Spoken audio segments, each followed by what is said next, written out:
नमस्कार सर्वांना, श्री स्वामी समर्थ. तुम्हा सगळ्यांचं आपल्या चॅनलमध्ये खूप खूप मनापासून स्वागत आहे. आजचा दिवस तुम्हाला खूप छान आनंदाचा जाऊ दे हीच स्वामींचरणी प्रार्थना करते आणि आजच्या व्हिडिओला सुरुवात करूया. तर आज गुरुवार आहे, सगळ्यांना शुभ गुरुवार. तर आजच्या व्हिडिओमध्ये आपण अतिशय सुंदर आणि अतिशय प्रभावी सेवा बघणार आहोत. ज्यांना कुणाला कोणतीच सेवा करायला जमत नाही त्यांनी ही सेवा दिवसभरात 5 मिनटं वेळ काढून तुम्ही करूच शकता. कितीही तुम्हाला काम असो काही असो तुम्ही ही सेवा करू शकता. तर आता अगदी प्रभावी आणि खूप सुंदर सेवा आहे आणि या सेवेचं फळ तुम्हाला 3 पटीने मिळणार आहे. बघा, ज्यावेळी आपण एखादी सेवा करतो त्यावेळी आपल्या 10 पट जर फळ मिळत असेल तर या सेवेचं तिपटीने फळ तुम्हाला मिळणार आहे. इतकी प्रभावी सेवा आपल्या गुरुमाऊलींनी आपल्यापर्यंत आणलेली आहे, आपल्याला सांगितलेली आहे. सगळ्यात महत्त्वाचं म्हणजे आपल्या आयुष्यामध्ये कितीही मोठी अडचण असो, कितीही तुमच्या आयुष्यात मोठी अडचण असो, असं वाटतं की ही अडचण मी आता म्हणजे कशी सोडवू, यातून बाहेर कसं पडू, ही गोष्ट माझ्यासाठी अशक्य आहे, अशी गोष्टसुद्धा तुमच्या आयुष्यात शक्य होईल या सेवेने. इतकी प्रभावी सेवा आहे. तर बघा, तुम्हाला थंबनेलवरूनच कळालं असेल की परवाच मी नजोबाच्या वाडीला गेल्या सोमवारी वाडीला गेले होते. दत्त जयंतीला जायला मिळालं नाही, त्याच्यामुळे मी आता सोमवारी गेलेले. काही काम पण होतं आणि वाडीला पण गेले आणि सोबतच केंद्रात पण गेले होते. तर स्वामींचं दर्शन घ्यायची पण खूप दिवसापासूनची इच्छा होती आणि बऱ्याच वस्तू पण केंद्रातून घ्यायच्या होत्या. त्याच्यामुळं सगळ्याच गोष्टी झाल्या आणि मेन म्हणजे ही सेवा मला म्हणजे या सेवेसाठी जे काही आपल्याला लागतं ते तिथून आणायचं होतं. तर बघा, आपल्याला परमपूज्य गुरुमाऊलींनी, आता तुम्ही केंद्रात जात असाल तर तुम्हाला माहीत असेल की आता दत्त जयंतीचा सप्ताह झाला तर येत्या पुण्यतिथी स्वामींची पुण्यतिथी असते एप्रिलमध्ये. आता स्वामींची पुण्यतिथी आहे. तर कालच बघितलं कॅलेंडरमध्ये की एप्रिलमध्ये स्वामींची पुण्यतिथी आहे आणि या पुण्यतिथीनिमित्त सप्ताह असतो आपला गुरुचरित्र पारायणाचा. तर हा सप्ताह जो असतो तो 7 दिवसाचा असतो. हा काही 8 दिवसाचा सप्ताह नसतो, 7 दिवसाचाच सप्ताह असतो. या सप्ताहामध्ये बरेच स्वामी भक्त पारायणाला बसतात. जसं की दत्त जयंतीच्या काळात आपण अनेकजण पारायण केलं, सगळ्या सेवा केल्या. तसंच पुण्यतिथी सप्ताह काळामध्ये सुद्धा बरेच याग होतात, बरेच सेवा होतात किंवा प्रहर सेवा असेल, ह्या सगळ्या सेवा होत असतात. गुरुचरित्र पारायण मोठ्या संख्येत या पुण्यतिथी सप्ताह काळात पार पडत असतं आणि या पुण्यतिथी निमित्तच, स्वामींच्या पुण्यतिथीनिमित्तच आपल्या गुरुमाऊलींनी आपल्याला एक सेवा सांगितलेली आहे. ती सेवा म्हणजे 12 लक्ष लिखित नामजप. 12 लक्ष लिखित नामजप ही सेवा अत्यंत प्रभावी. तुमच्या आयुष्यातली कितीही मोठी समस्या असो, या सेवेने 100% नव्हे 101% त्याचं निवारण होईल, यात काही शंका नाही. आता 12 लक्ष नामजप किंवा लिखित नामजप म्हणजे काय? तर बघा, स्वामींचा षडाक्षरी जो मंत्र आहे श्री स्वामी समर्थ, या मंत्राची ताकद इतकी अगणित आहे ना की तुम्ही त्याची कल्पना पण करू शकणार नाही. एकदा जर तुमच्या तोंडामध्ये स्वामींचं नाव आलं की श्री स्वामी समर्थ, त्याची सुद्धा परतफेड महाराज करतात. आणि जर आपल्या हातून जर 12 लक्ष लिखित नामजप होत असेल तर याच्याहून मोठी सेवा, आणि लक्षात घ्या, खूप मोठी सेवेची संधी गुरुमाऊलींनी आपल्याला दिलेली आहे. तर ही आहे बघा, तुम्हाला केंद्रामध्ये ही संस्कार वही भेटेल आणि अशा प्रकारे ही वही जी आहे ती 72 रुपयाला आहे. मी परवाच गेले त्यावेळी ही वही आणली. तर इकडे बघा, इथं ही माता लक्ष्मीचं, ह्याच्यामध्ये बरेच असे हे आहेत. एका वहीवर गुरुमाऊलींचा फोटो वगैरे आहे, संस्कार वहीच त्याचं नाव आहे, आणि इकडे स्वामींचा फोटो आहे, इकडे गुरुमाऊली आहेत. तर या वहीमध्ये आपल्याला लिखित नामजप करायचा आहे, 12 लक्ष लिखित नामजप करायचा आहे. आता मी अजून सुरुवात केलेली नाही, पण तुम्ही जर करणार असाल, सुरुवात केली नाही म्हणजे काय, तर सध्या म्हणजे मला गुरुवारपासून चालू करायचं, मी खोटं बोलत नाही, गुरुवारपासून मला म्हणजे आजपासूनच चालू करायचं आहे. तर आत्ता पूजा वगैरे झालेली आहे आणि म्हणजे मला पूजन करून वहीचं मला सेवा चालू करायची आहे, त्याच्यामुळे मी अजून केलेली नाही. आज पहिलं पान मी लिहिणार आहे आणि तुम्हाला ते तुमच्यासोबत मी शेअर पण करेन उद्याच्या व्हिडिओमध्ये. तर बघा, ही कसं करायचं, ही सेवा कशी करायची तुम्हाला सांगते. तर सगळ्यात पहिले तुमच्याकडे ही संस्कार वही तर असलीच पाहिजे.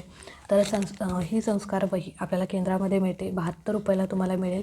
तुम्ही दिंडोरी प्रणित केंद्रामधून, कोणत्याही जवळपासच्या दिंडोरी प्रणित केंद्रामधून तुम्ही घ्या, अवश्य घ्या. खूप मोठ्या संख्येत ही सेवा होत आहे. बऱ्याच स्वामी भक्तांनी ही सेवा चालू केलेली आहे. तुम्ही आजपासून आत्तापासून तुमच्यासमोर ज्या दिवशी हा व्हिडिओ येईल त्या दिवशीपासून तुम्ही सेवा चालू करा, काही हरकत नाही. आणि या सेवेचं इतकं महत्त्व आहे की ते तुम्हाला मी पुढं ते महत्त्व सांगेलच. तर आता काय करायचं, सगळ्यात पहिले तुम्हाला इथे पहिलं पान जे आहे तर पहिलं पानावर तुम्ही श्री स्वामी समर्थ लिहायचं, श्री गुरुदेव दत्त लिहू शकता, दिगंबरा दिगंबरा श्रीपाद वल्लभ दिगंबरा लिहू शकता. हे पहिलं पान सोडू शकता आणि तिथून पुढे तुम्हाला आहे ना असे कॉलम करायचे. आता हा कॉलम दिसतो ना, तसेच प्रकारे जेवढे आता तुमचे अक्षर कशी मोठे असतील लहान असतील तुमच्या ह्याच्याप्रमाणे तुम्हाला 1 2 3 4 तरी कॉलम बसतातच. म्हणजे 4 अशा उभ्या रेषा मारायच्या आहेत आणि प्रत्येक कॉलममध्ये श्री स्वामी समर्थ, श्री स्वामी समर्थ, श्री स्वामी समर्थ असा लिखित नाम, अर्थात तुम्हाला कळालं असेल लिखित नाम जप तुम्हाला करायचा आहे. मी साईडला इमेज पण देईल तशा प्रकारे तुम्हाला करायचं आहे. ठीक आहे. तर हा लिखित नामजप जो आहे तर तो आपल्याला 12 लक्ष लिखित नामजप करायचा आहे. आता ताई एका वहीमध्ये 12 लक्ष जप बसेल का, तर अजिबातच बसणार नाही. एका वहीमध्ये 12 लक्ष जप अजिबात बसणार नाही. पण तुम्ही असं काउंट करायचं नाही आहे की माझा 12 लक्ष कधी होईल. एका व्यक्तीकडून तो होणार पण नाही. पण बघा तुमच्या घरात जेवढे पण मेंबर आहेत, 4 असतील 5 असतील, तुम्ही त्यांना ती एक एक वही आणायला हवा. तुमच्यासोबतच त्यांना पण एक एक वही आणायला हवा आणि तुम्ही सगळ्यांनी मिळून ही सेवा चालू करा. तुमच्या नातेवाईकांना सांगा, तुमच्या मित्रमैत्रिणींना सांगा आणि एवढे सगळ्यांनी मिळून जर सेवा केली तर नक्कीच आपल्याकडून खूप मोठी सेवा घडेल. तुमच्या मुलांना मोबाईल हातात देण्यापेक्षा, टी व्ही बघण्यापेक्षा किंवा इतर काही नको त्या गोष्टी ते करत असतात ते करण्यापेक्षा ही वही त्यांच्या हातात द्या आणि त्यांना ती एक 10 मिनटं दिवसातले त्यांना ते लिखित नामजप, श्री स्वामी समर्थ लिखित नामजपाची सेवा करायला सांगा. भले त्यांची अक्षरं कशी असू देत पण त्यांना तो लिखित नामजप करायला सांगा. खरंच सांगते, मुलांचा हट्टीपणा, चिडचिडपणा, मुलांच्या बाबतीत जे काही तुमची समस्या असेल ते 100% महाराष्ट्रातून तुम्हाला बाहेर काढतील. आणि आपल्या गुरुमाऊलींनी जर हे आपल्याला सेवा दिली असेल तर नक्कीच त्यातून काहीतरी चांगलंच होणार आहे. बघा वेरूळमध्ये ज्यावेळी परवा खूप मोठं रुद्रयाग झाला तर इतके भाविक आले होते की त्याला माप नव्हतं. म्हणून गुरुमाऊली ज्यावेळी पण एखादी सेवा देतात ती आपल्या चांगल्यासाठीच असते आणि मला त्याचा अनुभव चांगलाच आहे. मी ज्यावेळी दिंडोरीला गेले होते सेवा घेण्यासाठी, गुरुमाऊलींनी म्हणजे सेवेकरी दादांनी सेवा दिली, ती सेवा गुरुमाऊलींच्याकडे जाते, तिथून येते आणि मग आपल्यापर्यंत येते. तर त्या सेवेचा मला प्रचंड तगडा अनुभव आलेला आहे. आणि एखादी सेवा बघा गुरुचरित्रामध्ये पण सांगितलेलं आहे, गुरुने सांगितलेला आदेश पाळायचा तो आपल्या शिष्यासाठी चांगलाच असतो. शिष्याने हा पाळलाच पाहिजे. जर गुरुमाऊली आपल्याला सांगत असतील तर नक्कीच आपण तो पाळला पाहिजे. आपण ती सेवा चालू केली पाहिजे. काहीतरी त्यातून चांगलंच घडणार आहे. आता बघा लिखित तुम्ही नामजप ज्यावेळी करत असता तर ती सेवा तुमच्याकडून तिपटीने होत असते. बघा तिपटीने म्हणजे कशी काय, ज्यावेळी आपण एकदा लिहित असतो, लिहिताना आपण श्री स्वामी समर्थ असं लिहितो. ठीक आहे, तो लिखित झाला. लिहत असताना आपण म्हणत पण असतो श्री स्वामी समर्थ असं आपण मुखाने म्हणत पण असतो. ती झाली दुसरी सेवा. आणि तिसरी सेवा म्हणजे आपले डोळे आणि आपला मेंदू आपण एकाग्र करून, मन चिंतन एकाग्र करून ती सेवा करत असतो. ही झाली तिसरी सेवा. म्हणजेच काय, 12 लक्ष ही सेवा होतेच, पण 36 लक्ष 3 पटीने तुमची ही सेवा घडत असते. एकदा लिहून, एकदा म्हणून आणि आपलं पूर्ण चिंतन ज्यावेळी त्यात असतं, एकाग्रता ज्यावेळी असते त्यावेळी ही खूप मोठी सेवा आपल्या हातून घडत असते. म्हणून 36 लक्ष तुमच्याकडून सेवा ही घडेल आणि खूप मोठी, कितीही मोठी. तुम्हाला आता सेवा कशी करायची सांगते तुम्हाला. हे लिखित नामजप झालं. तुम्ही प्रत्येक घरातल्या मेंबर्सनी तुम्ही ही आणा. नसेल काही नाही शक्य तर तुम्ही तरी ही सेवा ॲटलिस्ट चालू करा. तुमचं बघून तेही चालू करतील. तर आता ज्यावेळी तुम्ही वही आणलाय त्यावेळी सगळ्यात पहिले आता गुरुवारच पाहिजे असं काही नाही. आता माझं म्हणजे कसं झालेलं, मी खरं सांगू का, मुलगी आजारी होती, मुलगा आजारी होता, त्याच्यामुळे मी ही सेवा म्हणजे थोडी थांबवली होती. म्हणजे आत्ता परवाच मी सोमवारी गेले होते आणि म्हटलं थोडी ही जरा नॉर्मल होऊ देत दोघं, छानपैकी गुरुवारी वहीचं पूजन करूया आणि मग सेवा चालू करूया असं माझं होतं. तर तुम्ही ज्या दिवशी वही आणाल त्या दिवशी तुम्ही पूजा करून सेवा चालू करू शकता. ठीक आहे. काय करायचं, आपण ज्यावेळी बघा कोणती पण सेवा करत असतो ना त्यावेळी आपण स्वामींना सांगतो की आपलं काय आहे, म्हणजे आपली काय इच्छा आहे, समस्या आहे, आपण महाराजांना सांगत असतो. त्यामुळे ही पण एक सेवाच आहे. तर तुम्हाला महाराजांच्या समोर बसायचं, महाराज आजपासून मी तुमचा छान अशी सुंदर सेवा चालू केलेली आहे गुरुमाऊलींच्या आदेशानुसार. तर बघा इथे वही ठेवायची छानपैकी तिला हळद कुंकू लावायचं आणि पूजा करून घ्यायची, धूप दीप अगरबत्ती हे करून पूजा करून घ्यायची आणि सेवेला चालू करायचं. जर तुम्ही पहिल्यांदा कोणतीही सेवा करत असताना आपण स्वामी स्तवन म्हणतो, तर स्वामी स्तवन एकदा म्हणायचं जे आपल्या नित्यसेवेच्या ग्रंथामध्ये आहे, ते स्वामी स्तवन तुम्ही म्हणून सेवेला चालू करू शकता. आता रोज तुम्हाला किती जेवढं जास्त शक्य होईल तेवढं तुम्ही करू शकता. आता बघा, आपण हाऊसवाईफ आहोत, तुम्ही मी सगळे जे कोणी वर्किंग आहेत त्यांनी कामावरून आल्यावर छानपैकी हातपाय स्वच्छ धुवायचे, चहा घ्यायचा, छानपैकी मन असं अगदी स्वच्छ म्हणजे आराम करायचा. आपण काम दिवसभर थकलेलं असतो मान्य, पण एक थोडा वेळ 10 मिनटं काढायचे आणि 10 मिनटात आपली 2 पानं तरी होतीलच, अर्थात 100% होतात. 10 मिनटात 2 पानं तरी तुम्ही लिहून काढायचे. मग तुम्हाला अर्धा तास तुमच्याकडे असेल, 1 तास असेल, तुमची मुलं जर शाळेत जात असेल तर दुपारचा वेळ तुम्ही असाच इकडे तिकडे गप्पा मारत किंवा काहीतरी मोबाईल बघत बसलेला असता, तर तो वेळ तुम्ही या जपामध्ये घालवा, या सेवेमध्ये घालवा. बघा, तुमच्या आयुष्यात एकही संकट उरणार नाही. कितीही मोठी समस्या असो, 100% त्याचं निवारण होईल. फक्त सेवा चालू करण्यापूर्वी तुम्ही महाराजांना सांगा की या सेवेमुळे माझं जे काही आयुष्यात दुःख आहे, संकट आहे, ते दूर होऊ दे स्वामी, आणि जास्तीत जास्त माझ्याकडून ही सेवा तुम्ही करून घ्या. बघा, आता एक वही संपली तर तुम्ही दुसरी घेऊन या. आणि तुम्हाला सांगू, केंद्रातून तुम्ही एकदमच जास्त वह्या आणू शकता, कारण अगदी कमी मी ज्यावेळी गेले ना त्यावेळी ह्यातली बरेच म्हणजे जे काही हे आहे ते संपले होते. मला ही वही मिळाली, जे ॲक्च्युली काय म्हणतात, वरचे कव्हर जे असतात ते वेगवेगळ्या प्रकारचे आहेत, तर मला ही मिळाली. त्यामुळे कमी स्टॉक आहे, त्याच्यामुळे तुम्ही आता आपण गेलं तर तिथे अवेलेबल होईलच. पण तुम्हाला केंद्रात अचानक तुम्ही गेला आणि संपलं असेल तर तुम्ही काय करणार? त्याच्यामुळे 2 वह्या किंवा 3 वह्या तुम्ही एकदम आणू शकता. 72 रुपयाला 1 वही आहे, तर मी 1 आणलेली आहे. परत जाईन त्यावेळी मी परत आणेन. तर ही सेवा तुम्ही करू शकता. आता ही सेवा करण्यामागं आपलं म्हणजे चांगलं तर होणारच आहे, पण ही सेवा करत असताना तुम्ही बेडवर बसायचं नाही. मासिक धर्म सुतक विटाळात ही सेवा करायची नाही, कारण आपण महाराजांचा लिखित नामजप करतोय. ही पूजन केलेली वही आहे, त्याच्यामुळे सुतकात, विटाळात, मासिक धर्मामध्ये अजिबात तुम्हाला या वहीला हात लावायचा नाही. तुम्ही जर मांसाहार करून जर वही लिहत असाल तर त्याचाही तुम्हाला काही लाभ होणार नाही, आणि हे पूर्णपणे चुकीचं आहे. मांसाहार करून वहीला हात लावायचा नाही, लिखित नामजप करायचा नाही. सोबतच लिखित नामजप करत असताना टी व्ही, मोबाईल असलं काय बघायचं नाही. नाहीतर एकीकडे लिहत बसताय आणि दुसरीकडे तुम्ही टी व्ही बघताय, काही अर्थ नाही. शांत पाहिजे. म्हणजे असं आपणसुद्धा आता लिखित नामजप म्हणजे काय, नामस्मरण ही सगळ्यात श्रेष्ठ सेवा आहे, लक्षात घ्या. गुरुमाऊली आपल्याला नेहमी सांगतात, तुम्ही स्वयंपाक करता नामस्मरण करा, धुणे धुता, भांडी घासता किंवा वॉकिंग करताय किंवा ट्रेनमध्ये आहात, जिथे असाल तुम्ही तिथे नामस्मरण करा. तुम्ही अशक्य गोष्टी तुमच्या शक्य होतील नामस्मरणाने, महाराजांच्या नामाने. आणि महाराज स्वतः सांगितलं आहे की जो मला जपतो, जो माझा नामजप करतो त्याला मी स्वतः जपतो. म्हणून नामस्मरणासारखी मोठी सेवा नाही. म्हणून ही सेवा तुम्ही असं टी व्ही बघत किंवा एखाद्याशी बोलत गप्पा मारत पण आपल्याला एखाद्या लिखाणाची सवय असते बघा, तर तसं नाही करायचं. शांतपैकी महाराजांचं पहिल्यांदा स्मरण करायचं. तुम्ही देवघरापुढे बसून केली तरी चालेल, काही हरकत नाही. उलट छान, महाराजांच्या समोर बसून ही सेवा केली तर खूप छान.